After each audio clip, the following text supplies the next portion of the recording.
One day I'm gonna be everything I wanna be. I don't let it get the most of me. One day I'm gonna be free. I wanna be everything I'm gonna be. My future right in front of me. One day I'm gonna be free. I wanna be free. Then let me be free. From the depths of darkness, a voice emerges. A host with a fire burning in his soul. With a heart of steel and a spirit unbroken. He rides on two wheels ready to claim his throne. Amidst the chaos and the thunderous roar, insane wheels rise as a force to be reckoned with. Fueled by the power that only metal can bestow. He takes his stand, refusing to submit. Insane wheels hear his battle cry. A metal mayhem that will never die. With engines roaring, he paves his way. A legend in the making, day by day.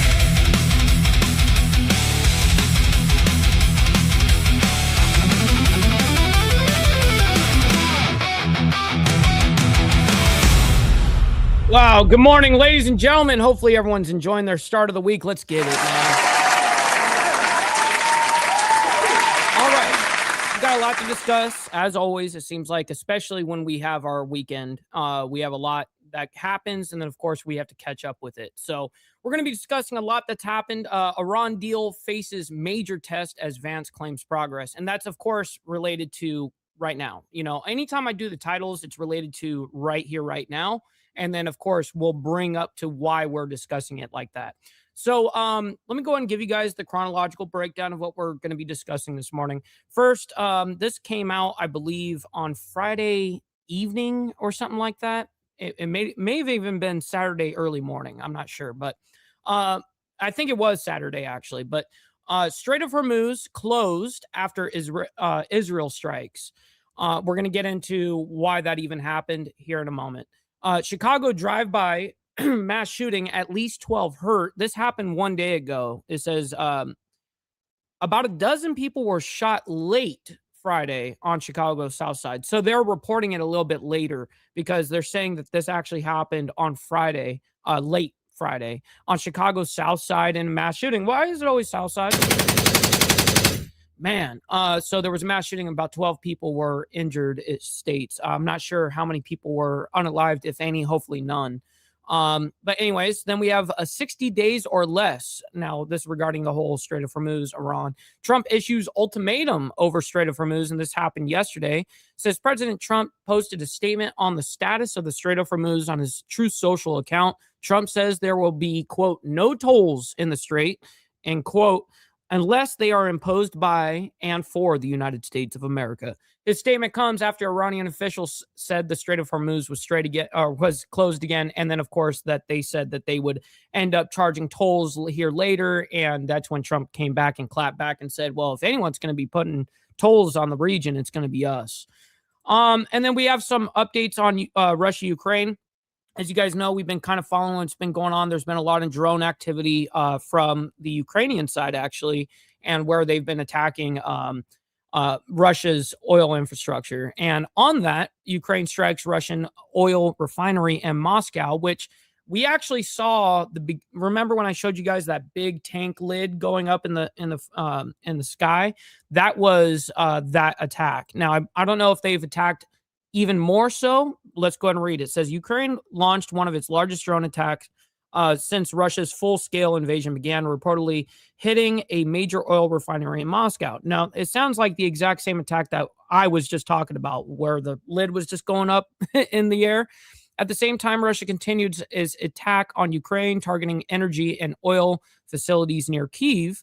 So definitely, they're going to be bringing up Hal Kempfer. So I always appreciate Hal Kempfer's he's a professional analyst and somebody that's actually involved in the inside. So I really do take what he has to say to heart, because he really does it very well without, without bias.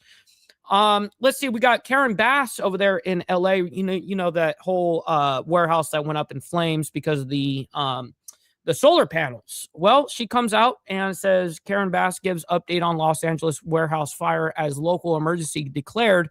Now, this is just 15 hours ago, so this obviously was yesterday. It says, we are learning more after Los Angeles officials have declared a local emergency as a massive warehouse fire continues to cause issues in the Boyle Heights area. The major fire has triggered worsening air quality and created a looming biohazard threat from millions of pounds of spoiling food. And not only that, but those actual, I don't know if you guys saw how many of those solar panels are on top of that freaking building. But if those go up in flames, which a lot already have kind of gone up in flames, that's also a hazard as well. But yes, that is a warehouse full of just food. And at this point, spoiled food. And then early this morning, just 6 hours ago, so it was about 4 a.m. for me, local time, UK Prime Minister Starmer announces his resignation today. It happened. It was big news yesterday that this was going to happen. Now, anytime I hear speculation like that, I actually kind of like, okay, I know it, I'm going to have it in my back pocket, but I'm not going to guarantee it's going to happen until it happens. Well, it officially happened this morning. We heard all about it yesterday, and they were correct. All right, let's get into Vice President Vance speaks after U.S.-Iran peace talks in Switzerland. Says Vice President J.D. Vance delivered remarks early Monday morning, which is today, after American and Iranian delegations held in Switzerland aimed at finalizing key details of their interim agreement to halt the war. So then we have, after that, former Federal Reserve Chair Alan Greenspan dies at 100. Rest in peace, man. That's terrible, terrible news. But 100 years old, what are the percentage of people that actually live to be 100? That's got to be like a 1 percentile thing, Anyways, Vance says Iran talks in Switzerland gets, quote, good foundation to end the war, just coming out an hour ago because of what J.D. Vance was just holding over there. And then I wanted to get this out the way because it looks like we have what's his name? Trey Yingst. He's doing a report, and this is about 3 hours ago. Just in 3 hours ago, U.S. Iran agreed to roadmap to reach full peace deal, which I'm interested in what Trey Yingst has to say on that. And then on top of that, there's another report. Looks like it says breaking a couple hours ago, Iran agrees to major concession, Vance says. Well, we will find out if that is true. All right. So, ladies and gentlemen, before we get into the madness, let's make sure we do our call to actions and shit like that, and then we'll get right into it. Make sure you guys hit that like button, double tap that screen. If you guys are on the vertical side, I very much appreciate it, and it's free to do so. Hit that subscribe button. It's also free. And listen, this is what we do Monday through Friday, and of course, we have members only on Saturday morning where we don't discuss any of that shit. All the world craziness. We actually have a good time. So very much appreciate you guys. Hopefully you guys enjoyed this last Saturday. It was a great time. Speaking of members, please consider becoming a member starting only at $2.99 a month. We're making sure we're not breaking the bank out there with anybody, but check it out. This is what allows us to be on these airwaves as well as have these lights on. So thank you guys for becoming members and staying members. Little side note here, follow my Instagram at BallValveTV, where I post everything behind the scenes of not only my life, but as well as the show, Millennial Food Time, breaking news, as well as politics, all that great shit. It's a great way to get a hold of me one-on-one, and we have a Discord server for all you legends down below in the video description down below. That's where you'll find the invite link. That's where we all kind of, as a community, we all hang out because we're only live for an hour per day, hour and a half at late, longest. Real quick, our last thing here, all super chats, super stickers, gifted memberships, and membership signups are, of course, all going to be presented live and shouted out onto the show. But if you guys like to skip that YouTube 30% brutal cut that they take from your hard-earned cash, we have these platforms that are scrolling around the screen at any time. You can donate to those, and I get 100% of the proceeds. And, of course, I will be looking to make sure that if anything comes our way, we'll read it out loud just like a normal super chat. So we've got the email up. All right. Good morning to all of you legends, man. We're about to get into the gnarliness of the morning. There's a lot of shit to discuss, as always. We got Brother VC in the house. We got Prez as well as Pablo. Good morning to you, gentlemen. We got Moto Bomb Virginia. Yes, sir. Good morning. Let's see. We got Easy Frank as well as Rabbit of Chaos. Good morning to you guys, man. We got Vanguard Critters as well. Good morning. Good morning. We got Steve Posey as well as Big Dan and 2-4. Always appreciate you guys. Good morning. We got Sick Bastard in the building with the raid, by the way. We always appreciate my man showing so much love. I very much appreciate your support, man. It goes a long way. We got Brother Glare in the building as well. Always appreciate you. Good morning. Good morning. Running our way down as fast as possible. 5150 Boomer as well as Warlander and Miss Lotus. Good morning to you guys. Let's see. We're pretty much caught up. All right, let's get into the gnarliness of this morning.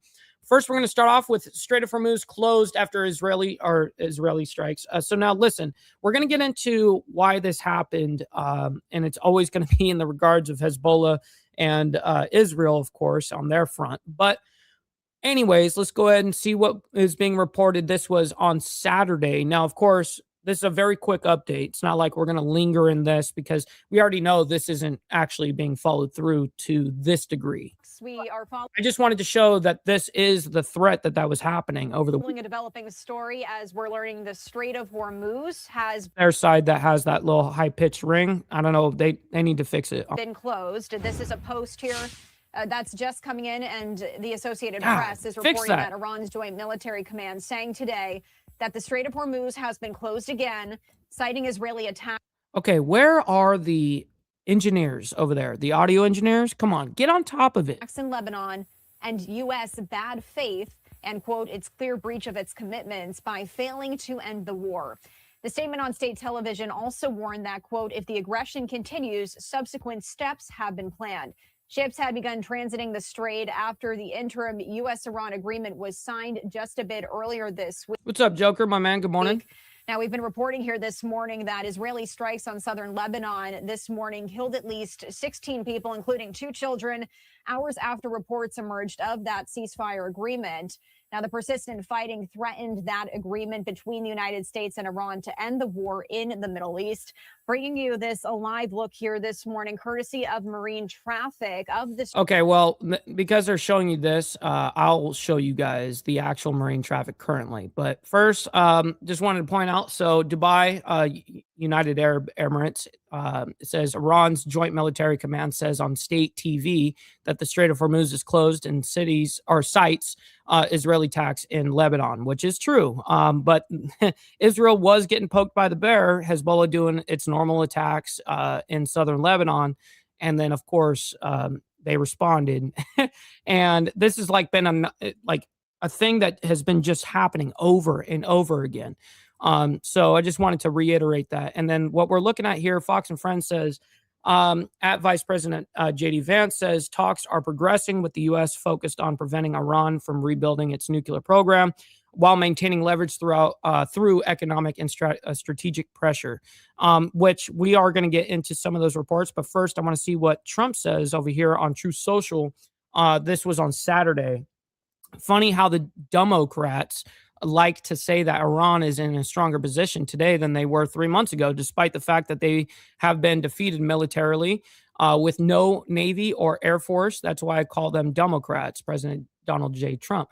Now, that's really, I mean, I understand his thought process on this, and he's only really thinking on a military front. He's not thinking economic. He's not thinking, on a regional aspect. Them closing down the strait is an L for the United States and for the world as well. But it's something that they can control a little bit better than we thought. And that does give them their somewhat leverage that they've got. Let's see, Barak Ravid. He says Iran's foreign ministry spokesperson, Esmail, I don't know how to say his last name, said shortly after the announcement on the closing of the strait, the Iranian delegation will travel to Switzerland today to, quote, follow up on the demand and the implementation of the other side's commitments in the memorandum of understanding. Now, what's interesting about this is, so while this was all going down, they go over to Switzerland. I mean, we got the Iranian delegation that's over there, and they were talking about how the strait's going to be closed or whatever the case is. And Trump actually announced and threatened them over there in Switzerland said, basically, I'm gonna smoke all of you guys if you guys don't fix this. And he said that while the convention was happening over there in Switzerland, which was crazy. That's a crazy thing to say, but it definitely got the delegation literally up out of their chairs and had to leave, because there was a threat from the United States president, Anyways, but they still got a lot of stuff done, and despite all of that, by the way. So according to Vance, anyways.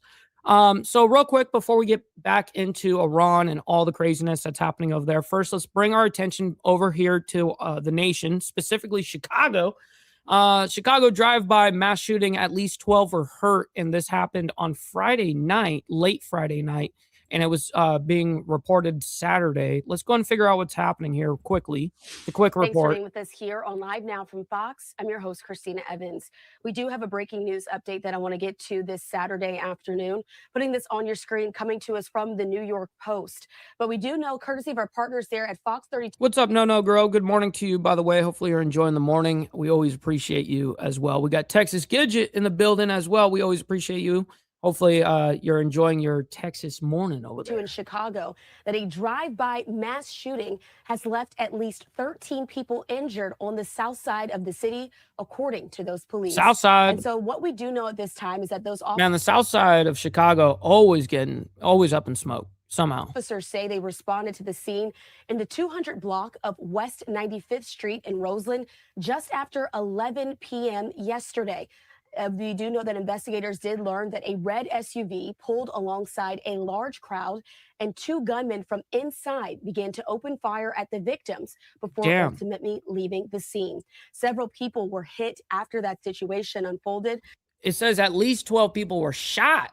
Damn, man. That's a lot of people to get shot in one open fire. I want to take you out to this live vantage point that we have there over Chicago at this time as well, with more details from what we know from police.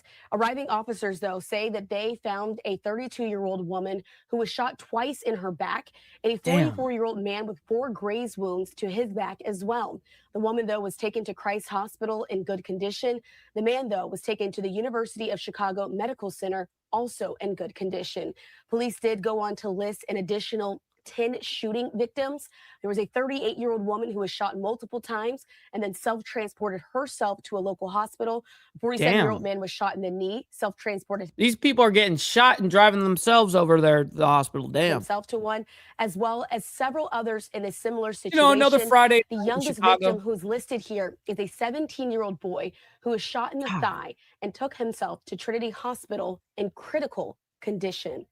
And so we'll continue to keep you updated with the very latest, as it's still unclear at this time what the circumstances are surrounding this shooting or a motive for this shooting. Area detectives say that they are still investigating. There's been no press conference over the last few hours giving us an update quite yet. But of course, here on Live Now from Fox, we are waiting for the latest. And of course, anything that comes out, anything that we show, we do our best to follow the story, to the best of our ability. All right, let's go ahead and move on into the next story here, though. 60 days or less, Trump issues ultimatum over the Strait of Hormuz. This is a very quick update as well. Let's quickly get that out of the way. But what we actually need to get out of the way is the money part. We haven't done it yet. All right, just get the money part done. Give me money. Money me. Money now. Me a money needing a lot now. Now, those are actual factuals, ladies and gentlemen. Yes, sir. All right, let's go and bring this up. 3, 2, 1. Bam. Welcome back into Live Now from Fox. I'm your host, Anna Marsick. We do have some breaking news to get to right now. President Trump says he is threatening to charge tolls in the Strait of Hormuz. The president posting this on Truth Social. There will be no tolls in the Hormuz Strait for 60 days during the ceasefire period, and there will be no tolls. Yeah, the ambulance over there does cost money, and it costs a pretty penny at that. Trust me, I've taken, my share of ambulance rides. And that shit is very expensive. The one that I lost my leg, I think, was like 11 grand, 10 grand or something like that. After the 60-day period has expired, unless they are imposed by and for the United States of America, should that deal not be completed for services rendered as the guardian angel to the countries of the Middle East and for purposes of both past, present, and future reimbursement of costs. Thank you for your attention to this matter. Signed, President Donald J. Trump. This breaking news coming in just moments ago, and the Associated Press is reporting that Iran on Saturday had said that it would close the Strait of Hormuz because Israel's attacks in Lebanon, and warned that Joker, I'm not sure if you're trolling, but I'm going to treat it like as if it's a real question. And True Social is kind of like a platform for, it was originally for Republican / conservative voices out in social media, because there for a long time, Republicans and anybody on the right was heavily censored through social media. And it's been admitted by social media that they did do that. I mean, through all the owners, Mark Zuckerberg, all of them. Aside from Elon Musk, Elon Musk kind of helped get that whole like, hey, back on free speech thing. But before him, it was True Social, and True Social was like where the Republicans went. So anyways, that's just to let you know. While negotiators were going to Switzerland for talks with the United And I think Trump claims it as like his platform, which, I mean, essentially anybody that's on True Social is going to be following Donald Trump. So it's kind of true. United States on their interim agreement. Not much likely is going to happen if the fighting doesn't stop. So President Trump posting in response, which you see on your screen, threatening to impose those U.S. tolls in that crucial waterway if that final deal What's up, Logical Spark? Good morning. with Iran is not reached in 60 days, saying that money would be for those services rendered as the guardian angel to the countries of the Middle East. That social media post underscoring that agreement calls for that toll-free travel for 60 days. This announcement indicated a rough start to the technical level U.S.-Iran talks that key mediators in Pakistan said are going to start on Sunday, with Qatari mediators also taking part in that. Iran's Joint Military Command said that the strait was closed due to the U.S.'s clear breach of its commitment by allowing Israel to respond to them being attacked in southern Lebanon. Failing to end the war. That interim deal is meant to stop the fighting on all fronts. The U.S. disputed Iran's announcement on that strait, saying Iran does not control the Strait of Hormuz. Traffic continues to flow, and U.S. forces are monitoring that situation to ensure that remains the case, said Captain Tim Hawkins, who is a spokesperson for U.S. Central Command. The military said that 55 merchant ships did transit on Saturday with more than 17 million barrels of oil.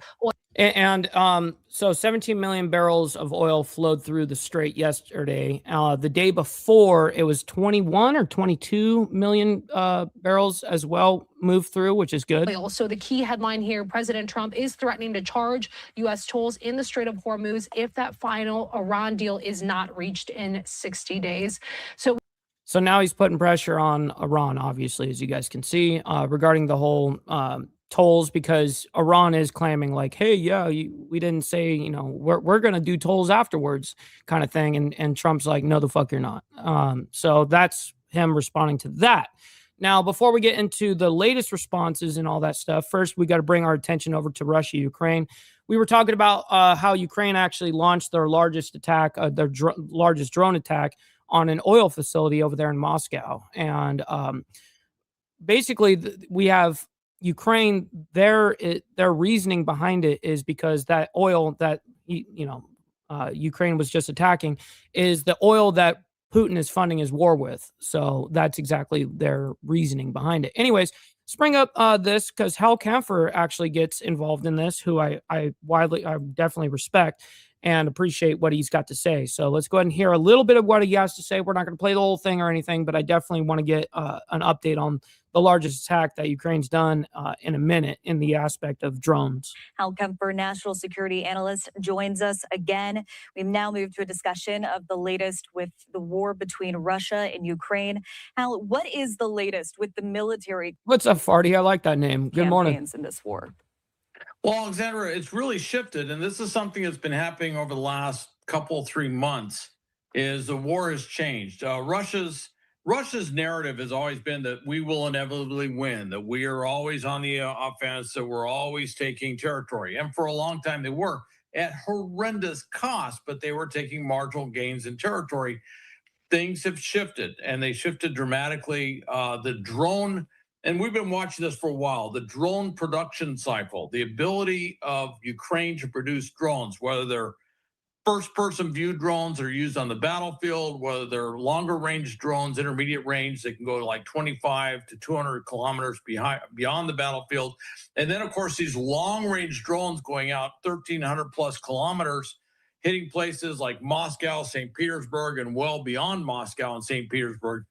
This has changed the whole war. And so all of this. Well, we are watching, I mean, the whole aspect of Crimea being cut off right now.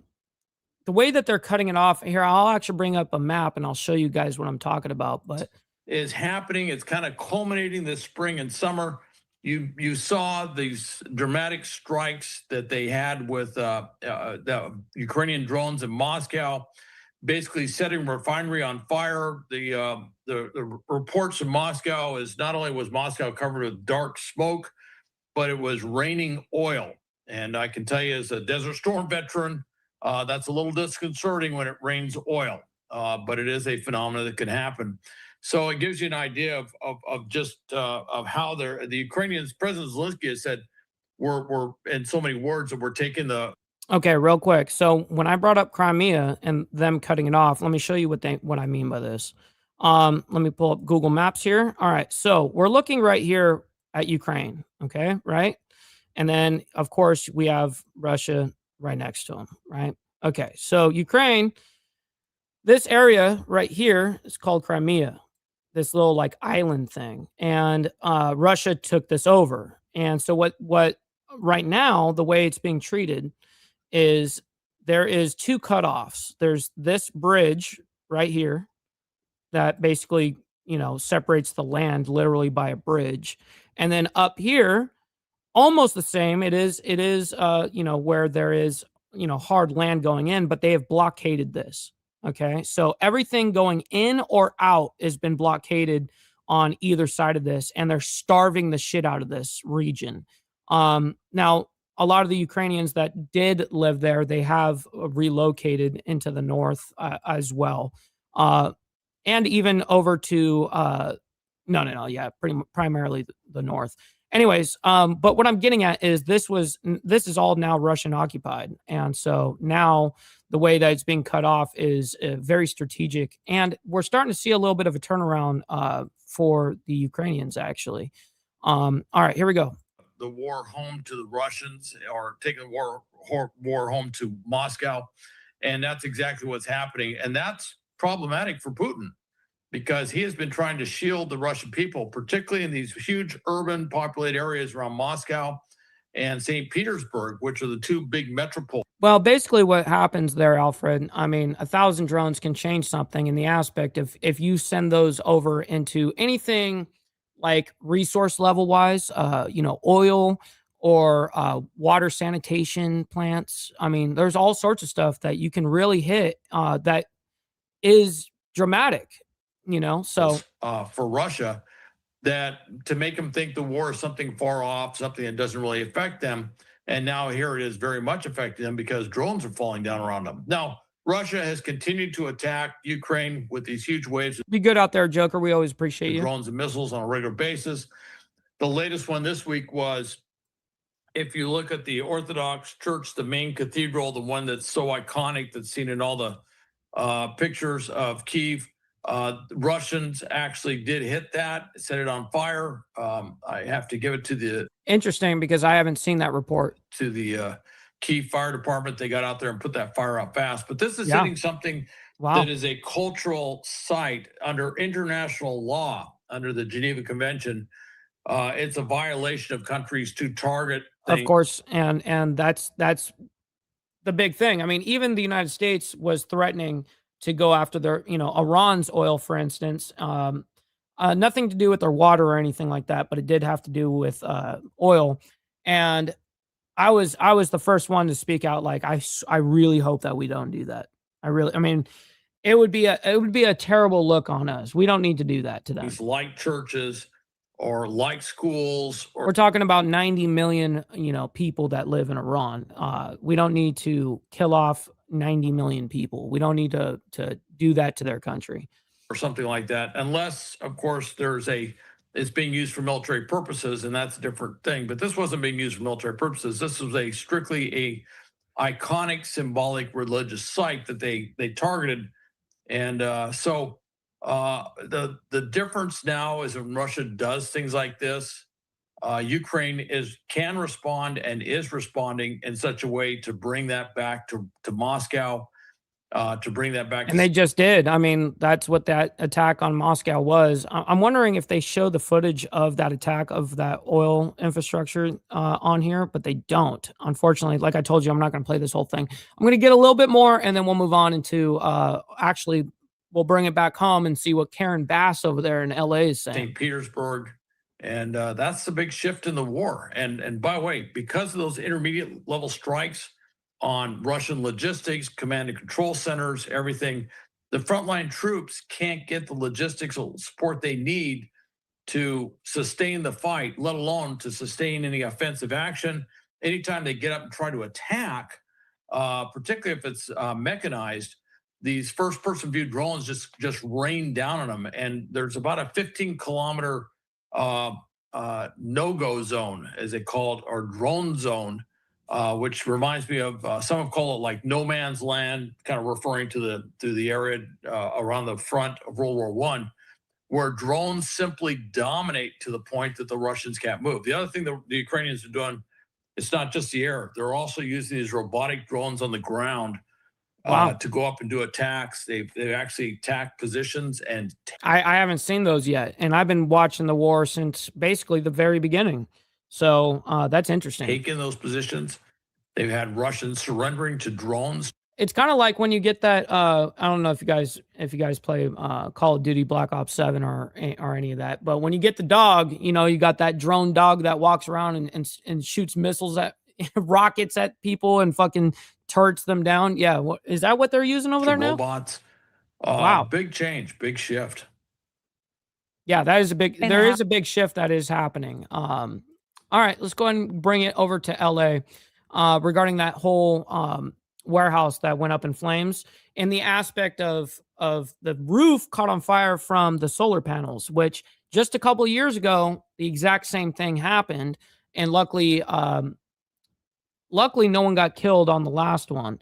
This one, thank God, no one's been killed yet, as far as we know, which they're handling it very well. But this whole warehouse is food. So now it's all spoiled food and it's being all burned up. And this is happening actively. This is, this is just what, yesterday or the day before? I think this was on Saturday she was given this. No, it was yesterday. It was yesterday. All right. Hear a little bit what she's got to say here. Oh, okay. All right. Good afternoon, everyone. And let me just say Happy Father's Day. Happy Father's Day to all of the fathers that are here, and especially all the fathers that are in the neighborhood. I started off this morning door knocking and speaking to fathers and families in the Estrada. What's up, Mr. Jack Talcott? Good morning to you. Hopefully you're enjoying your Monday morning. Courts, a housing development. And I just want to acknowledge that 1 year ago today, I was also there talking to residents who were still reeling from immigration raids that had just happened a couple of days beforehand. And I know that even today, many of those fathers are missing. They're still not back. What's up, Christopher Collins? My man, good morning. We don't know where they are. And the families are still terrified in the area because we know the raids have continued. And we also know that the area is challenged because there's a lot of families of mixed status, people with documents and people without. And here we are today dealing with another crisis in the same neighborhood. And my message to everybody in the neighborhood is that we will show up every day, we will be there for them, and we will meet their needs. And we will go into detail about that just now. We are leading an all. And if you guys don't know where this is at, this is actually over by Boyle Heights. That's where it's at, in Boyle Heights. Approach, which means every aspect of government is operating on the same page. Yesterday, I declared a state of emergency, been in communication with the governor and his office. He declared a state of emergency, which allowed us to get resources from the region and also to make sure that our fire department had no financial constraints and is able to meet the needs here. What needs? That are not with us today, I mean, the only needs that she's probably going to be actually talking about there is, having firefighters there and all of that shit. What else needs? I mean, my needs, shit, I need money. You know what I mean? I just got fucked over on imagine if you lived right there and you have to be evacuated out of the area. You're paying for a fucking apartment or whatever that's like, you know, $3,700 a month for fucking a 2-bedroom apartment. It's like, come on, dude. Like, yeah, my needs need to be met in a different way than just this at this point. Part of this is Supervisor Hilda Solis What's up, and TNT? Good morning. Congressmember Jimmy Gomez. So from the start, Chief Moore and I assured, and the councilwoman assured, every possible resource will be used to put out this fire. As we put everything up against the fire, we are also tackling the community needs with a comprehensive approach. That is air purifiers, masks, smoke release centers, and more. I know that Angelenos are all across the city are concerned as they see and smell the smoke. And of course, that's especially acute here on the east side. I want to say to people that if you have compromised health conditions, respiratory or age or whatever, we would suggest that you stay at home as much as you can in this area, or you wear a mask or an air purifier. And I know that the councilwoman will go into detail. Well, she's not wearing no purifier right now. No one else is either. In terms of where you can get supplies. The city continues to distribute those resources. And again, I want to thank all of the organizations, and we'll hear from philanthropy in a minute, Miguel Santana and the California Community Foundation, which always stands at the ready whenever there is a crisis in our city. And I want to thank Lineage Company, whose products the chief will talk about in a minute. She does look like a chia pet right now. Oh my God. Dude, that's so great. Are undergoing the situation now and might need to be removed from the factory, as they have kicked in $2 million in a community fund. Because what we want to register is this community has been hit repeatedly. This community does not have access to traditional resources. And we want to make sure that we raise the hell yeah, Carrie. Good morning, by the way. Funds so that we can address the needs in this community. And that will be our primary focus of this press conference today. But before that, of course, we need to hear from Chief Moore. And again, as I say, every time he is with us and speaks, his new leadership, his aggressive leadership, his thoughtful leadership, and innovative ways of fighting this fire. When this is over, I want him to go into detail because he used and has been using extraordinary measures. And so with that, Chief Jaime Moore. Yeah, during these last elections, you know, for California, man, I was hoping the fuck people would vote her out. Oh my God, but people still voted her in. Good afternoon, everybody. And the cheat, of course. Everybody, my name is Jaime Moore. I'm the fire chief for the City of Los Angeles Fire Department. And I really got some great news for everybody. We've made some incredible headway since our last press conference and update to everybody. That was yesterday afternoon. Our firefighters have been working around the clock. This is day 6 of this incident.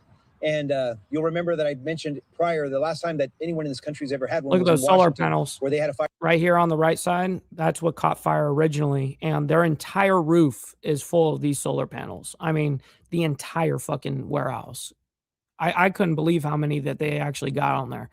Let me see if I can back it up. Just see the tops of this building. It's all black. It's those solar panels. But they're only showing like half of the warehouse, if that, maybe a quarter. 6 of this incident. And you'll remember that I mentioned prior, the last time that anyone in this country has ever had one was in Washington, where they had a fire similar to this that burned for 60 days. So we're in day 6, and I can tell you this. The firefighting efforts, we changed a few of the tactics. We brought in some, as I mentioned yesterday, some water dropping helicopters that were larger, 3,000 gallons. They were dropping a retardant on it. We did those flights, and then we started to go back to our traditional methods, and that was the use of our ladder pipes. What's up, brother? So loud, my man. Shout out to North Carolina. Ladder pipes flow anywhere between 1,500 gallons of water to 2,000 gallons of water on the surface. But what we did change was this. We split this building in half, and we've been concentrating on saving what we call Cooler 1. Again, this building is 1,000 feet by 500 feet. Damn. And Cooler 1 has not had any fire impinge in it. So it hasn't been fully involved. So we've been able to keep that cool and isolated. So it's not as big as I actually thought it was, but it's still big.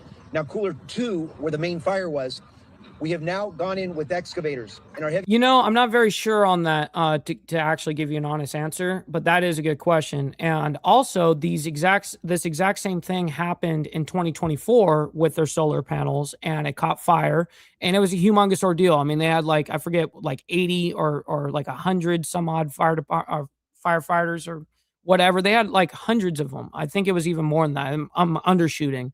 But yeah, it happened in 24 as well. So just 2 years later, the same fucking thing happened. The equipment operators have been able to tear off the walls, and we brought with us a piece of the wall so you could see exactly why this was so well insulated. You'll see that we have corrugated steel on the outside, We have corrugated steel on the inside, and inside is the foam. Now, on the walls, this is not what was burning. What's burning is the contents inside.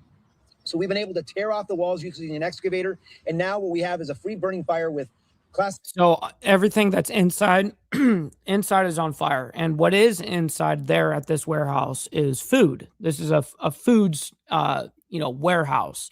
A lot of frozen stuff, a lot of cold stuff, and there is dry stuff too, but a lot of it cold stuff. Combustibles, ordinary combustibles inside, which would be just your regular. It gets hot out there. It truly does get hot in California during the summer, and there can be super hot days. And I'm sure that those solar panels in unison with all of that heat, I'm sure that that's got to be why. It gets hot and then it catches a flame. It's probably some malfunction in one out of all those panels, and then once one of those panels is on fire, the rest of them catch. I mean, it's obvious, right?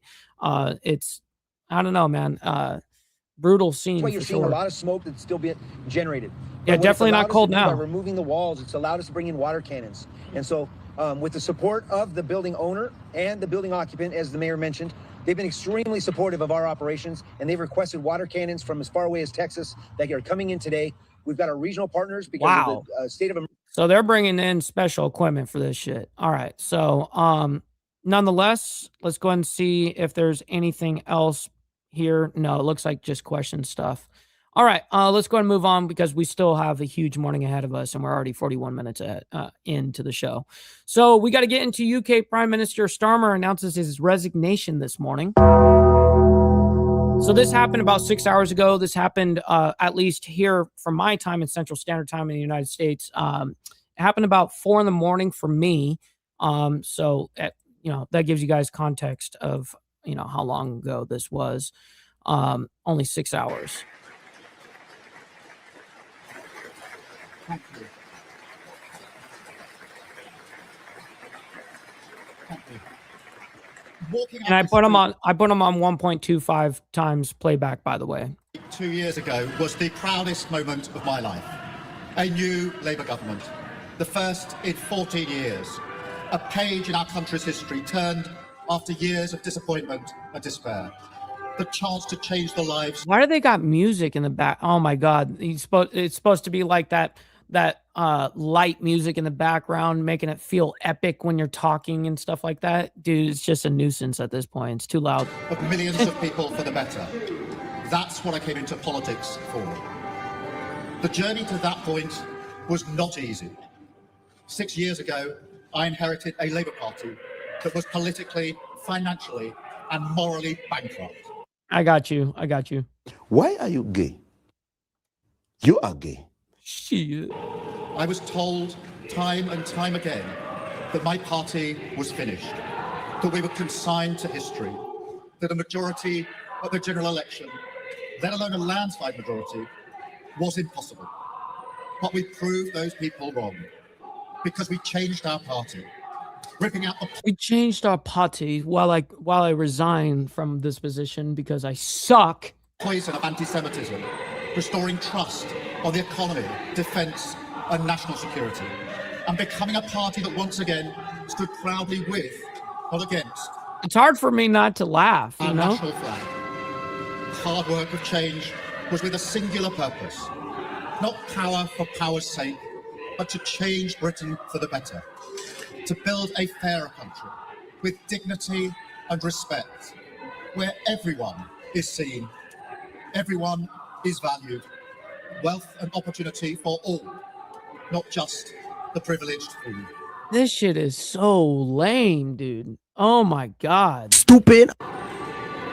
And look at what we've achieved in just 2 years. An economy that is stronger, growing faster than our peers. Wages rising faster than inflation in every single month since we came to power. Investment secured, infrastructure being built. An end to austerity, with the fastest fall in NHS waiting lists for 17 years. The biggest improvement in rights for workers and renters in a generation. The biggest uplift in defence spending since the Cold War. Small boat crossings falling. Asylum hotels closing. Protecting young people from social media. and 500,000 children being lifted out of poverty because of the choices that are. Yeah. So all I hear is big government. We love big government, and we provided bigger and bigger government, and we want to continue to have big government because this is what we want. And it's big government control, motherfuckers. Listen, man. Oh my God. This guy, thank God he's getting the fuck out of here. You know what I mean? Our reputation in the world restored, with Britain once again standing up for decency, respect, and the rule of law, securing trade deals, standing with Ukraine, standing up for our values, and rebuilding our relationship with our allies in Europe. Change promised by a Labour government, change fought for by a Labour government, change delivered by a Labour government. But I know the question being asked now is not who was best placed to change the Labour Party, to take us into power, and to begin the vital work of improving lives for millions of people. Those questions have been answered. The question my party is asking now is whether I am best placed to lead us into the next general election. I have heard the answer. Continue to vote for big government, big government, big government. Of my parliamentary party to that question. And I accept that answer with good grace. Every decision I've taken has been about putting the country I love first. That is why I will resign as leader of the Labour Party. I have spoken to His Majesty the King this morning to inform him of my decision. I will ask the National Executive Committee of the Labour Party to set out a timetable with nominations opening on the 9th of July and completed by the summer recess. In the case of a contest, this will ensure a new leader is in place before Parliament returns in September. I will remain in post as Prime Minister until the contest is complete, and I will do everything I can to ensure an orderly handover of power. I will also give my successor my full and unequivocal support. You know, in order for me to get through this, there's something that we got to do here. Holy shit. All right, back to this. Now we can deal with it. Knowing that they will inherit a Britain that is far stronger and fairer than the one I inherited 2 years ago, better prepared for the challenges ahead, and better able to ensure the Labour Party secures a second term in office.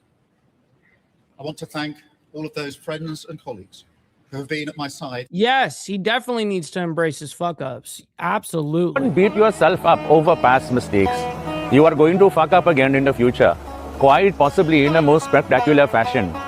Why worry about yesterday's fuck-ups when you have tomorrow's fuck-ups to look forward to? You are a fuck-up, and fucking up is part of your growth process. Embrace the process. You shall always embrace the process. All right, Starmer, here we go. For these past 6 years or so, for their incredible commitment, service, and support. I want to thank the brilliant Number 10 staff and our country's extraordinary civil service who dedicate their lives to public service. And when I leave the biggest job in the country, I shall spend more time on the most important job, being the best husband I can to my fantastic wife, Vic, who has been a rock by my side through good times and bad. Oh my God, he is actually fucking like quivering. He's doing that cry talk. And being the best dad I can to my beautiful children. Why are you gay? You are gay. Bruh. Who are my pride and my joy. Thank you very much.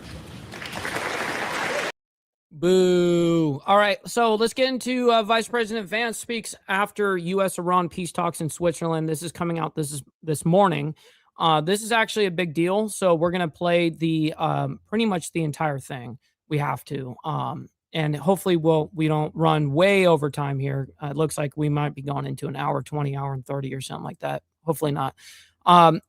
Because we're not, I mean, it's not just this. This is 10 minutes, and then we still got to get into former Federal Reserve Chairman, unfortunately died at 100. Then we got Vance says Iran talks in Switzerland set a good foundation to end the war. But let's see here.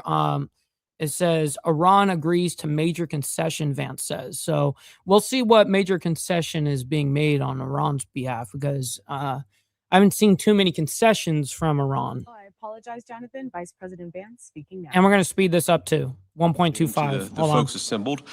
So look, yesterday was a very, very good day. We made a lot of good progress. We did exactly what we wanted to do, which is accomplish 4 things for the American people. First, we wanted to build a mechanism for keeping the Strait of Hormuz open. It is open. We've seen, of course, gas prices and oil prices come down, millions and millions of barrels of crude and natural gas flowing through the Strait of Hormuz that weren't flowing before.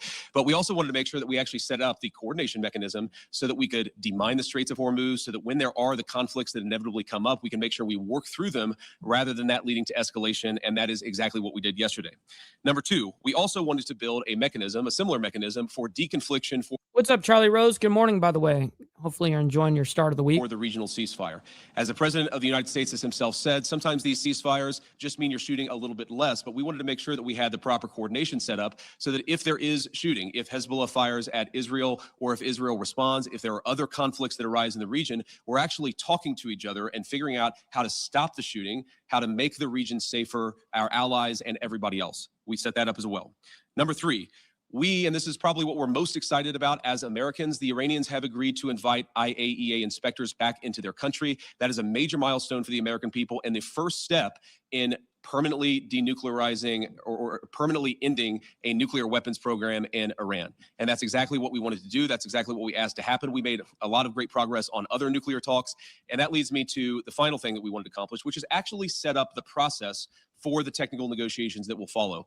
Our teams working with the Iranians, the Qataris, and the Pakistanis made great progress yesterday. They will continue to work at the technical level with the teams here in Bergenstock. And then those technical negotiations are going to continue over the weeks and days to come. We want to set up a structure for that so that you could have proper political oversight. But obviously, as much as this place is very beautiful, I can't stay here for the next 60 days. I'm about to go back home to the United States. But the technical teams are going to be working with proper oversight to make sure that we're accomplishing the is really beautiful. objectives that matter for everybody. So those are the things that we wanted to accomplish. We came here, we did exactly that. The way that I think about it is very simple. We laid a very good foundation for a successful final deal.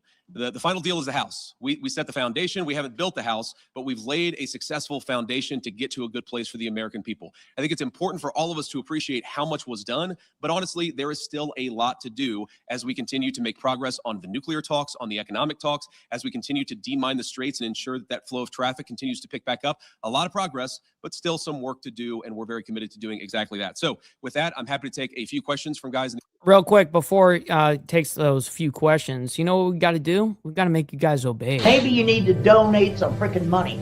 Donate. Maybe you need to donate some freaking money. Maybe you need to donate some freaking money. Donate. Maybe you need to donate some freaking money. Donate some freaking. Now that is the best propaganda you're going to get all freaking day. Also, so on this whole thing with Vance, real quick, I made the thumbnail today off of this whole thing that's happening today over there in Switzerland. And I asked the question, progress, ? Well, let me know what you guys think about that. The thumbnail. audience, I appreciate you guys being We do here. a lot of hard work on it, on all the thumbnails. Can you just clarify and tell us what happened? No, they didn't throw a wrench in the system. The thing with the Iranians, yes, they did threaten to walk out, or at least there were social media threats that they would walk out, but we were negotiating. What's up, Blake? Great to see you in the chat, by the way. And he's talking about the threat that Trump made regards to taking out their officials in Switzerland. During this whole thing, you know, like was going down, Trump basically threatened the shit out of them, and they all had to like get up, reposition. You know, it was a big deal. Well past 1 a.m. yesterday, so they didn't walk out, and their technical team is still here in Berlin. Right, they did stay, but there was, you know, the officials got up, the Iranian officials got up, and they had to like figure out how they're going to proceed because the president of the United States just threatened to kill them. You know what I mean? Over there in Switzerland. Bergenstock, working with our technical team actually as we speak, though I imagine maybe some of them are taking a break to watch this news conference. But look, what we told the Iranians yesterday is when you guys engage in what us millennials might call trash talk, you can't expect the president of the United States not to respond and not to correct the record. So when they say things that aren't true, the president is going to respond to it. I'm going to respond to it. Americans Americans are going to respond to it. When they make threats that aren't rooted in reality, they have to accept that the president of the United States is actually going to set the record straight. That's all that happened. So yes, there was a little bit of threatening, there was a little bit of whining, but at the end of the day, There's a little bit of threatening, a little bit of whining. Oh shit. bruh. The talks continued and we made great progress. When do you expect them? He handled that like a G, though. Is there a time frame that you guys are looking at? And also in terms of when we could see this entire conflict end, do you think this can end by the midterm elections? Well, look, right now, the conflict is in a ceasefire, and certainly our hope is that we get to the final deal and a permanent settlement. But right now, I think we made great progress, and we should all celebrate that. In terms of when the nuclear inspectors are going to start, it's funny, we were trying to call some of the inspectors last night around 2 in the morning. As you can expect, not many people were answering their phone at 2 in the morning. I expect that will happen at the minimum this week, but we think even some of those conversations. What's up, Ghost Eagle? Good morning to you, with by the the way. inspectors and with the IAEA could happen as soon as today, but I haven't checked in with our team since we made that 2 a.m. phone call to some of those inspectors. Sorry. Mr. Vice President. Thank you, Mr. Vice President. Did you going in expect the Iranians to make Lebanon as much of a linchpin as they ended up doing? And how would you describe the progress on Lebanon? I know Mr. Araghchi said it was very good progress, but what's your characterization of it? Yeah, I would describe it as very good progress too. I mean, look, we want a regional ceasefire, right? We want Hezbollah to stop firing at our friends in Israel. We want Israelis to be able to live in peace. We also want to make sure that, you know, when things happen, they don't spiral into a broader escalation.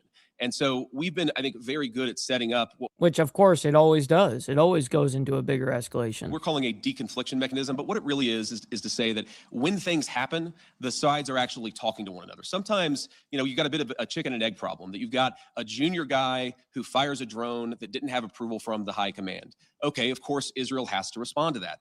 But then sometimes that response, we could actually have a better and more peaceful situation if Israel responds in the context of a conversation that's ongoing between Hezbollah, Lebanon, Israel, and other partners in the region. There really hasn't been a mechanism to have those discussions until basically around 4 p.m. yesterday, Bergenstock time, when we set that up. So what we're trying to do is to say, first of all, Israel and every other nation in the region has the right of self-defense, but we want to make sure that everybody has that right of self-defense in the background where we're talking about how to de-escalate these conflicts rather than spiraling out of control. Sometimes what will happen is that if the conflict spirals out of control, that's worse for everybody's self-defense and worse for everybody's security. So we've actually got the process in place to ensure that that escalation doesn't happen. Now, I will say you already see the fruits of that. Over the past 24 hours, have probably been the most peaceful that we've seen the situation in Lebanon. The previous 24 hours. Yeah, I was about to say, actually, a little bit further than that, about just about 48 hours. We're pretty good. Obviously, there was some shooting about 72 hours ago. So this is Right. a work in progress. But what we've done is actually set up the operation so that we can ensure it doesn't spiral out of control in the future. Does the U.S. want Israel to withdraw forces from southern Lebanon? Well, we want Israel's security to be protected, and we also want Lebanon's sovereignty to be protected. And this is going to be an ongoing. And the problem is southern Lebanon is an issue, definitely, because it would be one thing if borders are respected and all that shit, but for some odd reason, Hezbollah just has to nonstop poke the bear, and they do that on purpose. They do it on purpose, but it's like a nonstop ongoing issue. So Conversation. The Israelis have been very clear. They do not have territorial intentions on South Lebanon. The reason they feel they have to be there is because they're worried about Hezbollah fighters in South Lebanon firing into Israel. We do believe, of course, it's going to require a lot of hard work, that we can get to a place where what's up, Dragon Classy? Good morning. Lebanon's territorial integrity and sovereignty is protected, Israel's security is protected, and that's going to require some coordination with the Lebanese armed forces, and also it's going to require the Iranians to rein in Hezbollah. That's all the sort of things that we were talking about yesterday. And again, I think that we got much further compared to where we were just 24 hours ago. Have you spoken with Prime Minister Netanyahu during any of this process at all in the recent days? Oh, Yeah, I'm sure. we were in constant contact with the Israelis yesterday, but also, of course, with the Saudis and the Emiratis and others in the region. We talked to the Lebanese yesterday as well. So we're constantly trying to keep our regional friends updated about this. This is not a deal that the United States is imposing on the region. This is a deal that the region has desperately asked the United States to put in place. Obviously, the headlines have been very focused about what's been going on between the United States and Iran, but this region has been a basket case for a very long time. And what the president has set us to do, again, lay the foundation, see if we can get to a permanent peace. If we can't, the president of the United States still has a lot of options to accomplish America's security objectives, but he's certainly committed us to this pathway for now, and we're going to keep on working and seeing what we can accomplish. And then I want to just, before we depart here, I want to say one last thing. I've seen some misreporting about frozen or unfrozen Iranian assets. One of the other things that we wanted to, which we need to discuss here in a minute. Also, we got Crystal Strange, my man. Good morning to you. Well, actually, good afternoon to you over there in South Africa. We always appreciate you. Good to see you, bro. And, wasn't as high of a priority for us for obvious reasons, but we wanted to make sure that we set up a process. By the way, real quick, since it's on the mind, listen, we got well over 400 people in here between both the live streams. Make sure you guys double tap that screen if you're on the vertical side. Hit that like button if you're on the horizontal. I very much appreciate it. You guys don't have to like all this craziness, but you guys can like it for me and what we're doing here on Insane Wheels. So I appreciate that. All right, here we go.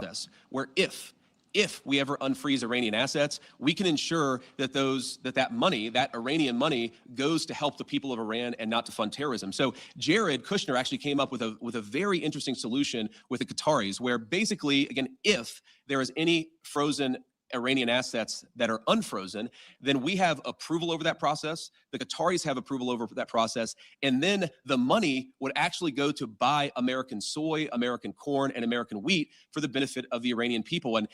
But if he's only speaking about the 24 billion Iranian frozen assets, that's fine. You know what I mean? And that's what he's talking about. And nothing's been lifted yet. The only thing that there has been as of, I think, this morning is something about sanctions, like sanctions relief. Much as I see some of the press misreporting on this, and of course, buttressed by what the Iranians are saying, or not all Iranians, I want to be clear. There are a lot of Iranians who are telling the truth about what happened yesterday, but you see some social media reporting that gets this wrong. But fundamentally, what Jared and the Qataris and the entire team here in Bergenstock accomplished is, to me, a classic Trump deal, where if Iranian assets are ever unfrozen, they're going to go to make American farmers richer and to feed the Iranian people. That's a very, very good and very classic Trump deal. That's great for our people, great for the people of Iran, and fundamentally, again, will contribute to this regional security architecture that we've built and that we're going to work very hard to ensure that it endures. So from Switzerland, thank you all for being here. I appreciate the questions and I appreciate the engagement. I'm looking forward to going back home, and we'll certainly keep everybody updated on what happens in the days and weeks to come. Thank you all. And that's where he's going to leave it off right there. All right, real quick, we got this guy in the chat. Gotta love fucking bozos out here. Yeah, we're not talking about the Lebanese people. We're not talking about even the Lebanese government. We're talking about Hezbollah. So that's all that was discussed about, southern Lebanon. That's the only thing that was being discussed, at least from my side of the equation. So my side of the argument's wrong. Get the fuck out of here. You're the one watching me. Anyways, let's go down to another thing here nationwide just quickly. Former Federal Reserve Chairman Alan Greenspan dies at 100.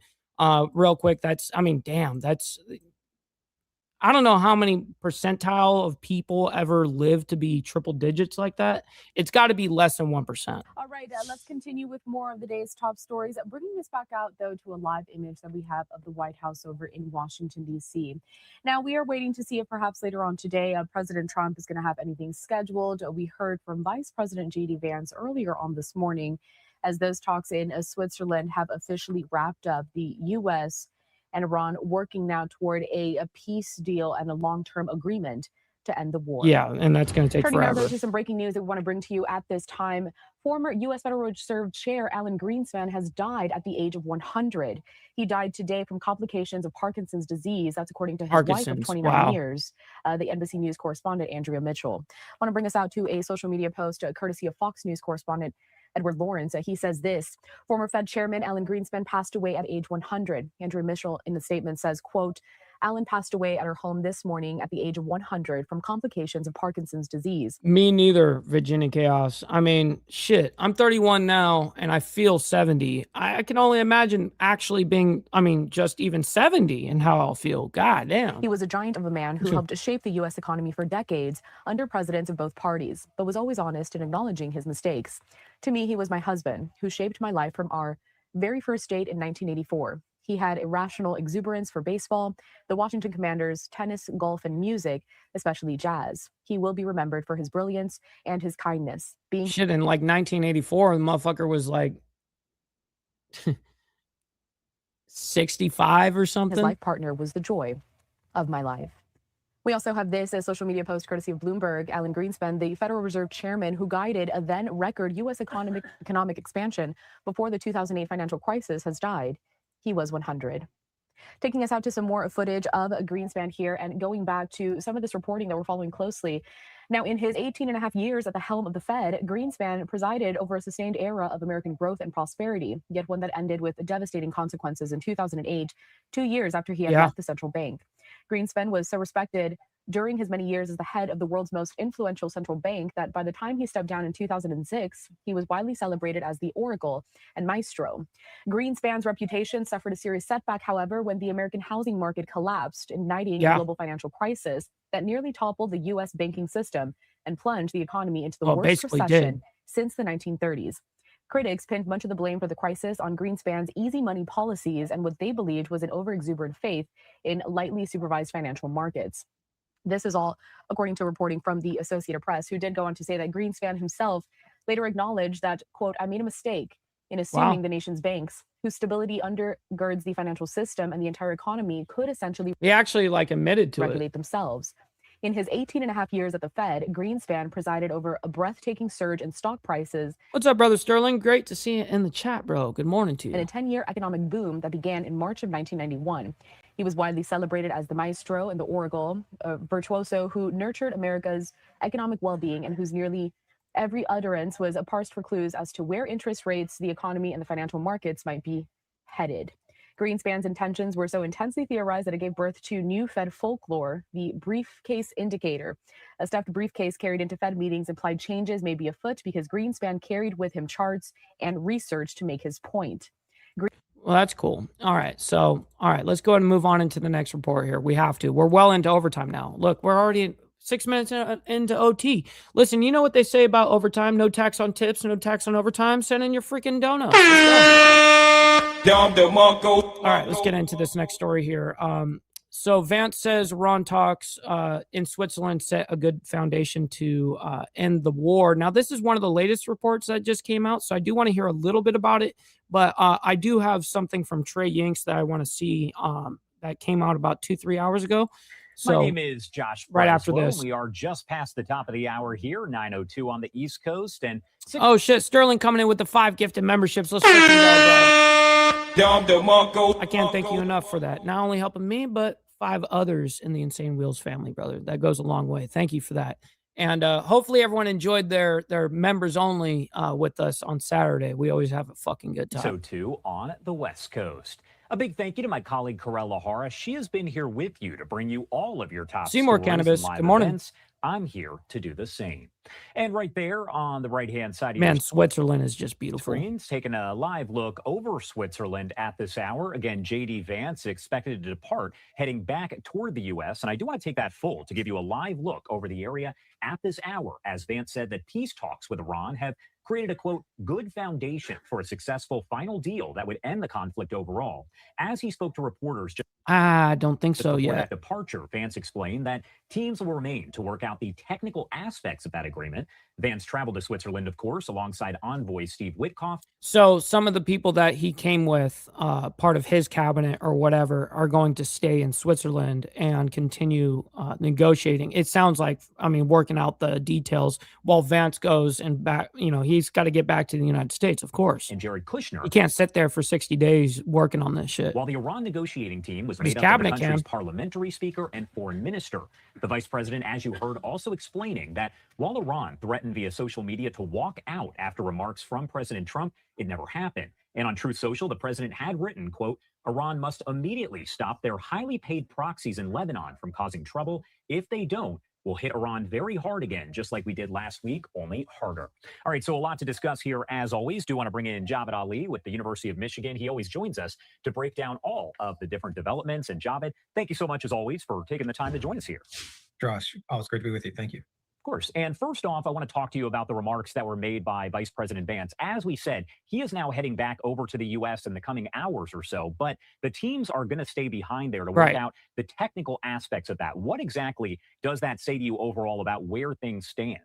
Well, based on the clip you just showed a couple minutes ago, Vice President Vance sounded very optimistic. And as you noted, there's apparently a foundation for continued dialogue and discussion. And rewind the clock the past 24 hours, if things had gotten so chaotic and so frenzied and so negative, yesterday the talks would have collapsed and all sides would have gone home or packed up, and that doesn't look like it happened. So despite the really tough rhetoric, which is the one thing that I was going to say, it is a good sign in the aspect that his Vance's cabinet is staying back, because it does show that there is at least willingness to meet at the table. And that's what's truly important in all of this. So I really don't need to hear this guy's, what he thinks about this shit.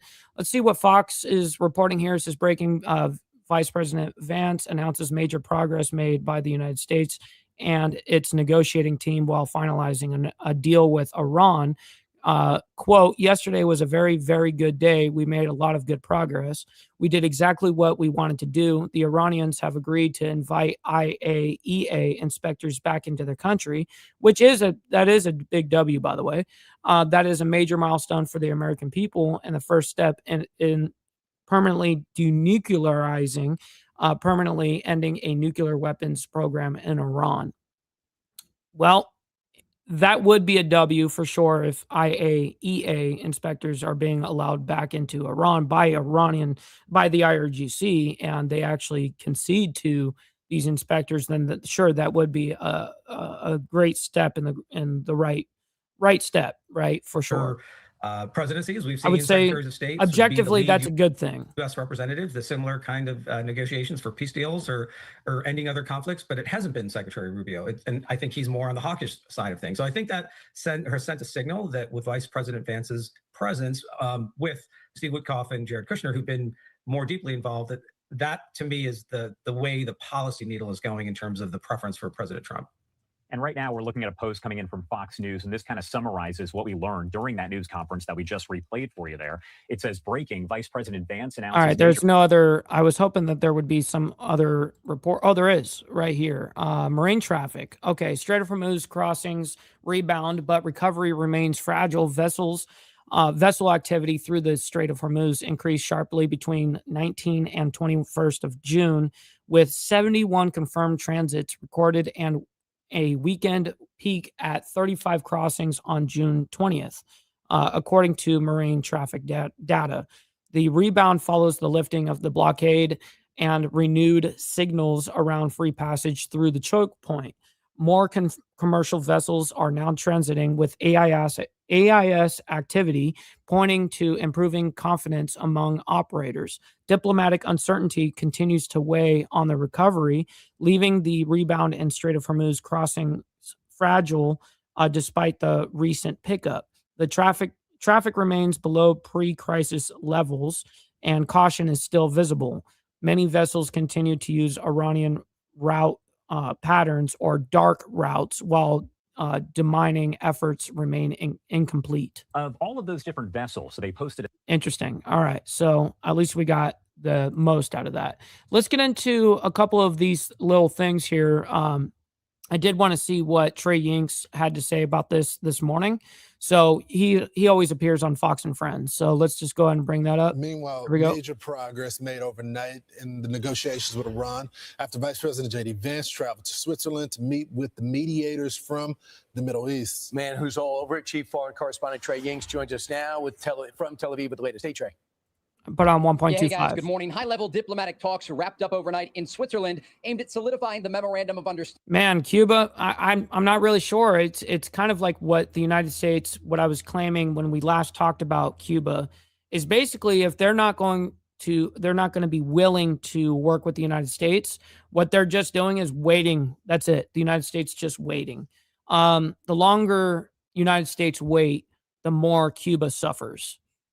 That's just how it goes. And so that's exactly where it's at. It's at the stalemate where it's just they're waiting. Standing and entering into the next phase of negotiations. We know that both Qatar and Pakistan released a statement indicating a committee has been formed. That committee reached an understanding on a roadmap for the technical talks over the next 60 days. A U.S. diplomat involved in the talks told Fox News that some of the discussion was focused on clarifying the confusing messaging on the Strait of Hormuz to ensure it will remain open, adding that robust discussions on all elements of the nuclear deal are ongoing. On Sunday, Vice President Vance laid out the broader questions. The opening of the Strait of Hormuz the ending of the Iranian nuclear program. All of these things have already been accomplished. The question before us now is how much more can we accomplish together?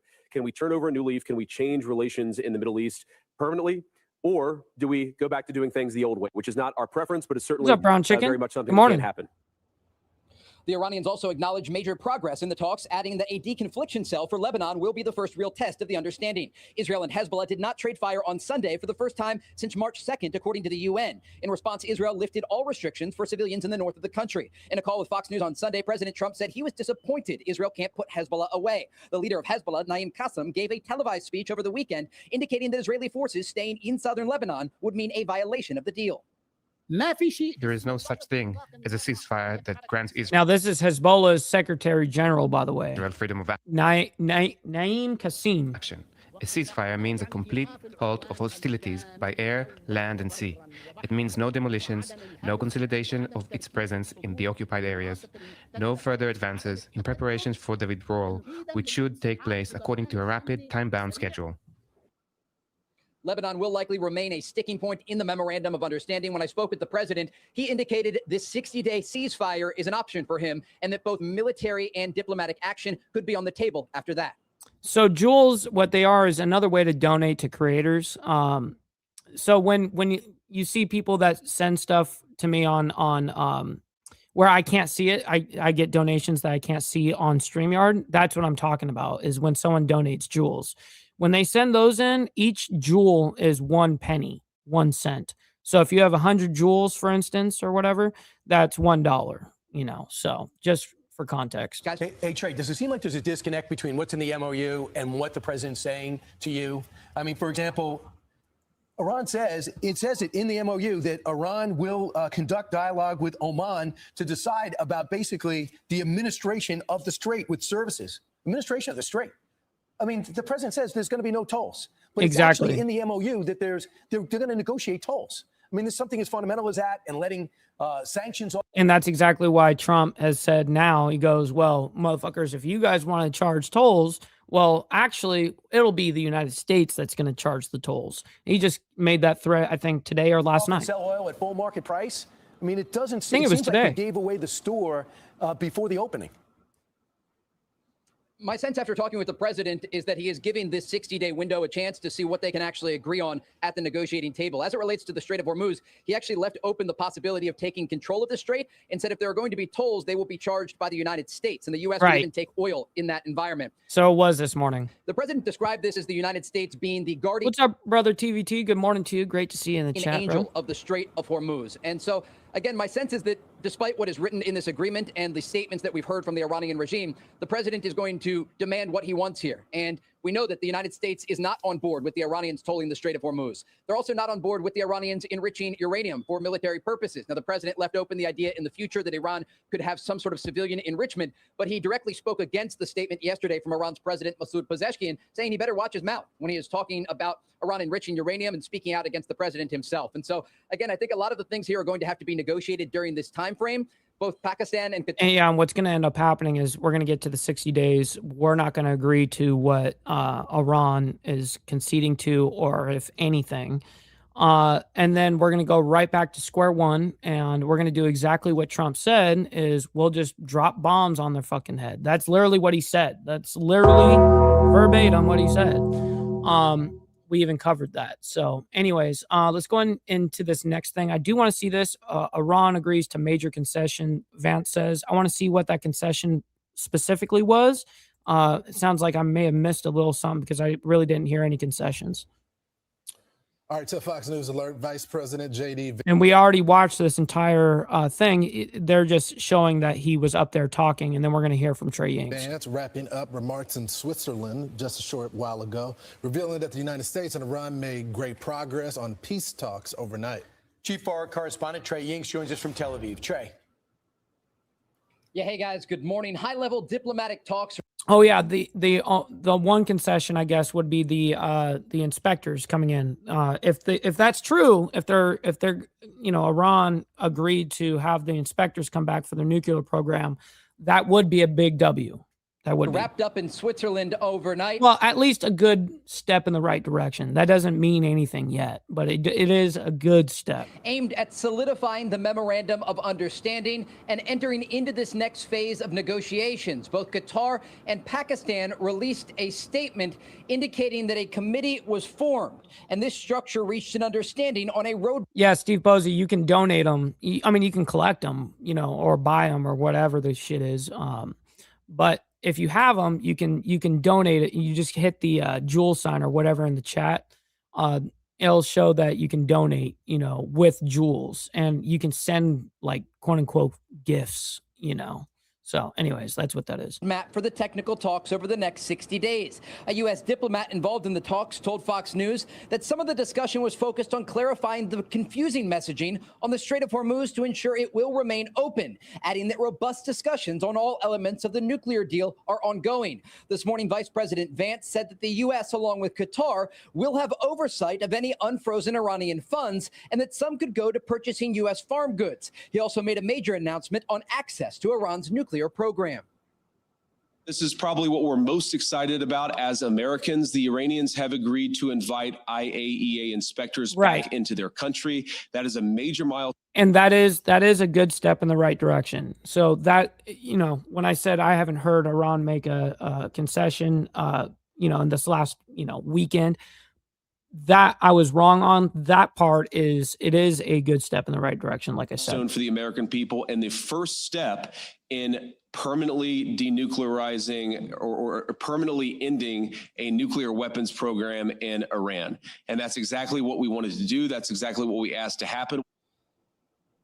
The Iranians also acknowledged major progress in the talks, adding that a deconfliction cell for Lebanon will be the first real test of the understanding. Israel and Hezbollah did not trade fire on Sunday for the first time since March 2nd, according to the UN. Good. In response, Israel lifted all restrictions for civilians in the north of the country. In a call with Fox News on Sunday, President Trump said he was disappointed Israel can't put Hezbollah away. The leader of Hezbollah, Naim Qassem, gave a televised speech over the weekend, indicating that Israeli forces staying in southern Lebanon would mean a violation to the deal. There is no such thing as a ceasefire that grants Israel freedom of action. A ceasefire means a complete halt of hostilities by air, land, and sea. Yeah, but the problem is, homie, this time you're definitely in the wrong. You keep poking the bear, sending in fucking drones and small fucking missiles into southern Lebanon where the IDF was, and they're not attacking. The IDF wasn't attacking anybody, and you keep fucking targeting them, and actually did hurt some people. So they do these small little attacks, and then don't. How do you not expect for them to respond on that? If you truly weren't attacking them, and then the IDF comes in and just started striking you. Yeah, I mean, that would be terrible. I would condemn that. Now, the one thing that I have condemned is that Israel definitely over-responds. That definitely is something that Israel does. One small little thing will happen like that, and then, a big headquarters will be hit in Beirut. That's where the city is, right there on the coastline. It means no demolitions, no consolidation of its presence in the occupied areas, no further advances. Incorrect, Rob. I call it just like it is. I've called out Israel and their bullshit a billion fucking times on my show, but I tell it like it actually is. No, this time Hezbollah was attacking Israel, the IDF, in particular in southern Lebanon. That's what happened. And so then Israel, of course, responded. Preparations for the withdrawal, which should take place according to a rapid, time-bound schedule. The issue of Lebanon. They've been attacking each other for that. Dude, it goes way longer than that. We covered the Lebanese government and the ceasefire between Israel and the Lebanese government like 2-3 years ago. And it's funny because I always was harsh on it, was like, why do you guys keep making these ceasefires with the Lebanese government and not with Hezbollah in particular? You know what I mean? Because Hezbollah, though, does have some seats in government, they aren't actually the government. They're their own militia. Remain a major sticking point in this memorandum of understanding, which is why they are talking about this deconfliction arena. I spoke with the president yesterday, who indicated he sees this as a 60-day option and that both military and diplomatic options are on the table after that time period. Guys? Trey, do you anticipate Iran coming out and saying something completely different than what Vice President J.D. Vance has said? We have seen that before. Or, Yes. or are these 4 points that the Vice President laid out set in stone, to your knowledge? And also, if you could characterize the gravity of Iran agreeing to allowing IAEA inspectors into the country and also what they may be doing there. Yeah, absolutely. Here's what we know and here's what we don't know. According to the mediators, Qatar and Pakistan, along with the vice president, they've been able to create a mechanism about the Strait of Hormuz to get better understanding on what the traffic is going to look like. Also a mechanism to try and deconflict any shooting, as the vice president described it, that could take place in the region. What we don't know is if the Iranians have agreed to the announcement by Vice President Vance. And it's a major announcement that International Atomic Energy Agency inspectors will go into Iran to survey what is left of Iran's nuclear program. The other major point that he made was that Special Envoy Kushner was able to work out a deal through Qatar where the U.S. is going to have some oversight to any unfrozen Iranian funds, and that some of those funds could be used to purchase American farm goods to feed the Iranian people. Again, these are two major accomplishments for the Americans, but we've not yet heard any comment from the Iranians. So we have to be measured here and patient. We have to wait and see how Iran will respond. If they Oh, Steve Posey, totally. Let's get that sandwich on the road. Man, motherfucker talk all the shit they want. But you see me, I'm sitting up here snacking on this big ass sandwich, not getting a fuck. Kiss my dick, motherfucker. Shit, true though. Feels good to be G. All right, back to this. Publicly acknowledge that they have agreed to these two agenda items, and if they have, this will be yet another indication of the progress overnight. Again, Fox News spoke with a diplomat who was directly involved in the talks overnight, who said there was robust discussion about Iran's nuclear program and the realities on the ground. This is not going to Really, the big concern, at least for me at the moment, is from the MOU, is in the regards to the Strait of Hormuz. That's the issue afterwards, is in the regards to tolling or yeah, I mean, where they're going to charge a toll. be a simple ceasefire, but it is a ceasefire and it's expected to last for at least 60 days. Guys? So when you talk about the IAEA going in, the question is, if they go in, how much freedom do they have? And they would play a vital role in telling us where the uranium is and how to get it out. They could kind of coach us through that because they're the experts in it. And getting into pickaxes, you've always told us, is going to be key because no one gets. Well, it's a matter of getting a deal signed and done. That's when they'll have, actual access again like that. So anyways, we're going to leave it at that. Listen, ladies and gentlemen, I can't thank each and every single one of you guys enough for allowing me to do this Monday through Friday. And then, of course, Saturday morning for members only, man. I'm very honored to be able to do it. We went into almost about 30 minutes of overtime. So W for everyone in the chat.